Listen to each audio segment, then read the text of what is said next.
Should the ethnographic museum collect digital objects and practices? And if so, which one could be of interest? How does the internet open up new political spaces? Instead of creating content, media offers us platforms in which we create our own content. What does this mean for the political arena? Collecting partly online participatory cultures questions traditional museum practices.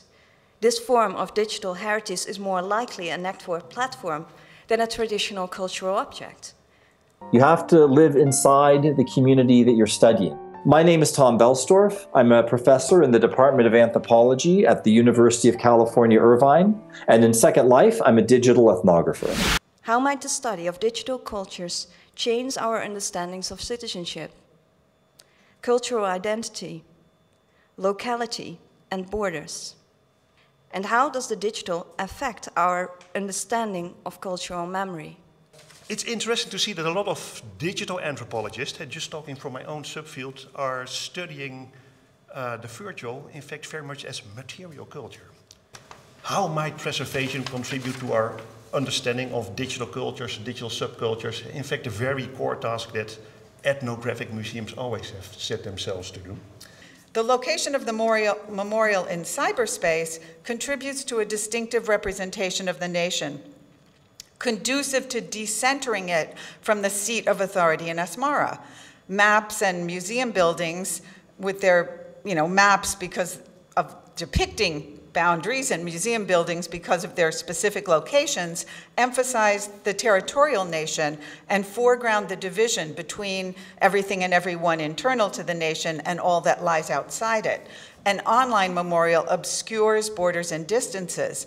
Given the dispersion and displacement Eritreans have experienced, it's significant that no matter where they were located, if they could access a computer, Eritreans could experience the memorial firsthand once it appeared online.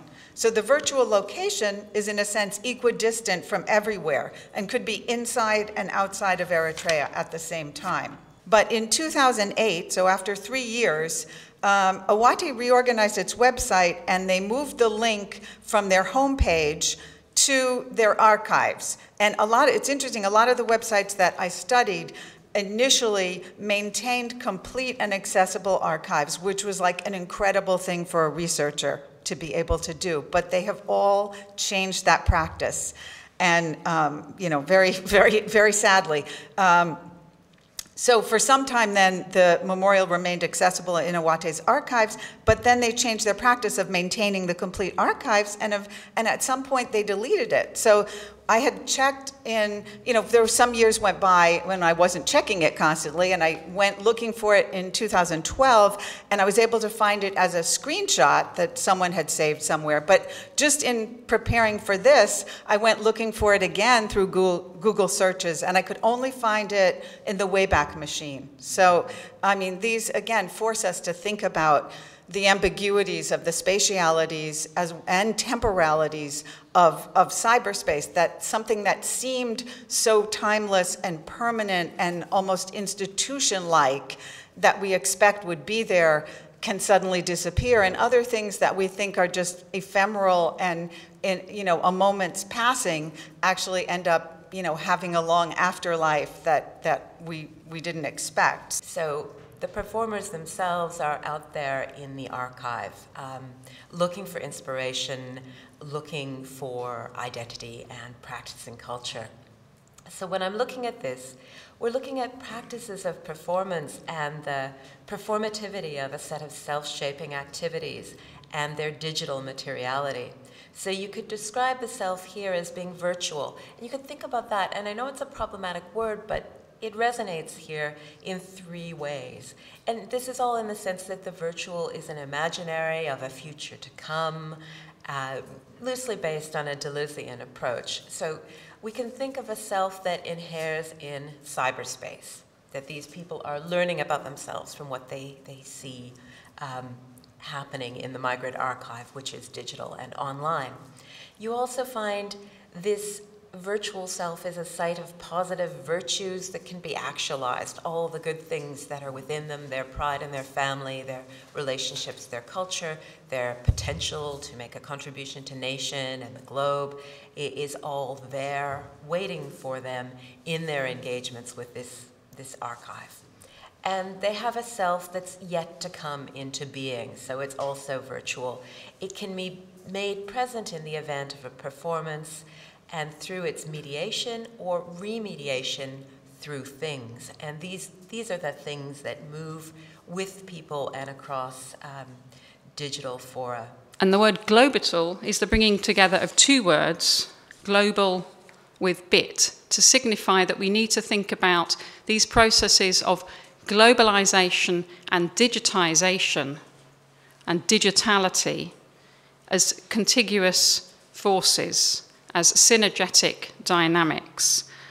And the other thing that I think is really significant about the globital age is the way in which certain established binaries, which conceptually within academia we've been challenging for decades, are themselves also challenged within the globital age.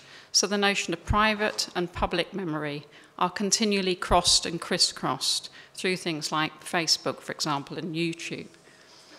The mobile phone in particular is a portal to an archive, to a world, and certainly in the research that I've done recently in a South London school, it suggests that the mobile phone therefore provides new kinds of trajectories, especially for parents, predominantly women in Britain at home with their children. However, it's then important to be attentive to the unevenness of that and the different practices associated with that. So if you look at a study, studies carried out, for example, in northern India, you will find that upon marriage, many women have their mobile phone taken from them. So they don't necessarily have the access to that sense of connection, and they will have to share a phone with their husband. So again, thinking about the 1% in relation to the 99% is important. An unplayed video game or game only exists as a static thing, and it's in fact a very sad thing. So only when it is played can the game can develop its potential. There are different approaches of collecting video games at the moment. The easiest way, of course, is just to buy the games.